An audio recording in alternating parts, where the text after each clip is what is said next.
soy Rosa Maya, yo soy adjunta de Urgencias del Hospital Universitario La Paz de Madrid y en este tema, pues bueno, por ampliar un poco el contenido de la teoría, voy a hacer un poquito de hincapié en el sistema de depuración hepático, también conocido como MARS.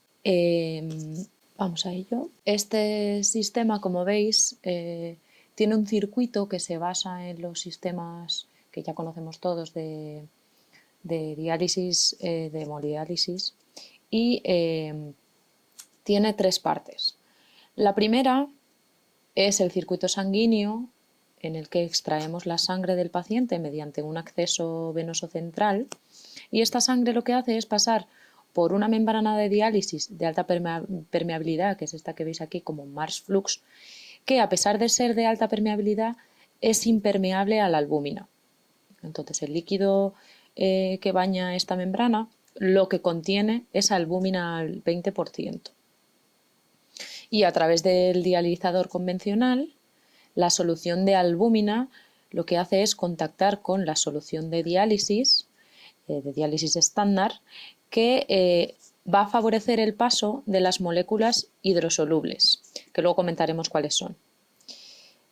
La albúmina lo que hace es regenerarse a través de su paso por el filtro de carbón activado y posteriormente por el de resinas de intercambio iónico, lo que va a hacer que la albúmina y la solución se vuelvan a depurar y puedan volver a ser insertadas en la sangre del paciente, en el cuerpo del paciente, vamos.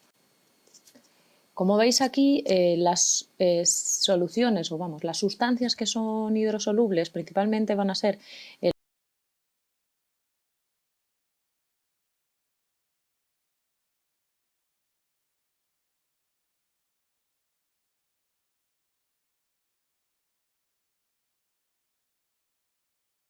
el amonio, la urea y la creatinina, que estas son pues bueno, las que principalmente se depuran mediante la hemodiálisis, y luego las sustancias que van ligadas a la albúmina, que también vamos a conseguir depurar con este sistema, son la bilirrubina, los ácidos biliares, el triptófano, los ácidos grasos de mediana y pequeña cadena, y luego otras sustancias como pueden ser los interferones, las interleuquinas, el cobre y fármacos como las benzodiazepinas principalmente. Los principales objetivos de la diálisis hepática son los que tenéis aquí expuestos y que son, en los casos de un fracaso hepático fulminante, pues la recuperación total de la función hepática, esto es decir, en los casos de insuficiencia hepática aguda en un paciente que tenga un hígado de base sano, la recuperación a la situación basal en los pacientes que ya tienen una insuficiencia hepática crónica y que han sufrido una descompensación. Luego nos servirá también como terapia puente en aquellos pacientes que estén pendientes de un trasplante hepático y prevenir la progresión de una insuficiencia hepática en el caso de que se establezca de forma más o menos aguda. ¿Vale? Otra función que tiene es la de mejorar la función de algunos órganos que se han visto afectados en un fracaso multiorgánico, como puedan ser los casos de una insuficiencia renal asociada o los casos en los que se produce un edema cerebral. ¿De acuerdo? En definitiva, lo que podemos decir es que los objetivos de este sistema de tratamiento van a ser la estabilización del paciente y de la función hepática y, en definitiva, la mejoría de la supervivencia. ¿De acuerdo? En cuanto a las indicaciones, pues bien, en la hepatopatía aguda, las indicaciones absolutas, que luego hablaremos de las relativas, se van a basar en estos dos criterios que tenéis aquí. Uno son los criterios del King's College, que son tener un pH arterial acidótico, un láctico mayor a 3, una coagulopatía medida con un INR que supere los 6,5 puntos y un tiempo de protrombina superior a los 100, ¿vale? Con un deterioro de la función renal, con una creatinina mayor a 3,4 y todos aquellos pacientes que además tengan una encefalopatía grado 3 o 4. En cuanto a los criterios Clichy, hay algunas variaciones respecto a los anteriores, que son tener una encefalopatía grado 3-4 con un factor 5 menor al 30% y en aquellos pacientes que sean de edad superior a los 30 años mantendremos este criterio de un factor 5 menor a 30, pero en aquellos que sean menores a 30 años varía esta determinación, ya que se considera criterio cuando el factor 5 es menor a 20. En cuanto a las indicaciones relativas, pues bueno, un grado de encefalopatía menor al anterior, que sea 2 o superior, un aumento de la presión intracraneal, acordaos del edema cerebral que hemos comentado antes, una insuficiencia renal, sobre todo hay que tener en cuenta el síndrome hepatorrenal, y luego una colestasis progresiva que valore tener una bilirrubina pues, superior a 10. En los casos de una hepatopatía crónica ya establecida, las indicaciones van a variar un poco. En cuanto a las absolutas, pues bueno, tenemos que tener en cuenta que se pueda producir una ictericia progresiva y que la bilirrubina sea superior a 20.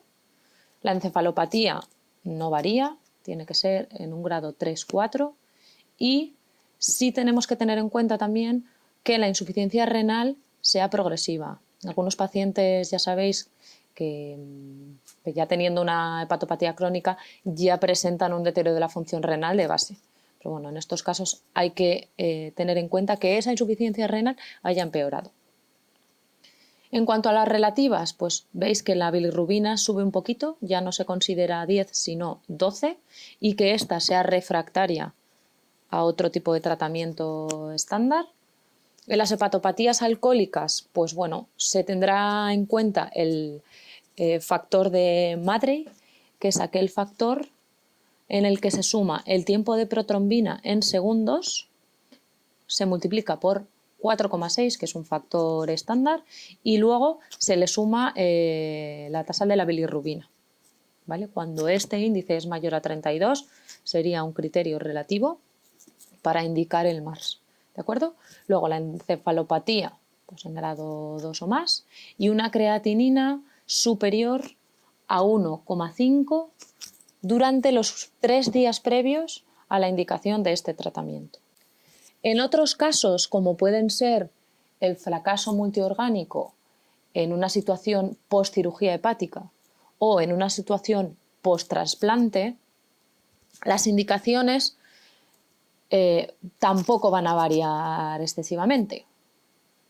Las absolutas, pues bueno, tendremos que tener en cuenta si se produce una insuficiencia hepática aguda, que en estos casos, si es post-trasplante, requiera un retrasplante por rechazo del injerto, o bien que tengamos un prurito incontrolable con otro tipo de terapias.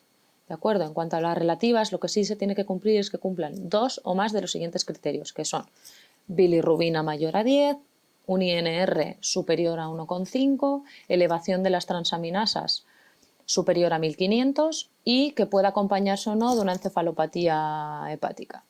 ¿De acuerdo? En los casos pediátricos, las indicaciones van a ser exactamente las mismas que en las del adulto. Por eso no os lo comento aparte. ¿De acuerdo? Y bueno, por mi parte esto es todo lo que hoy quería ampliaros sobre este tema.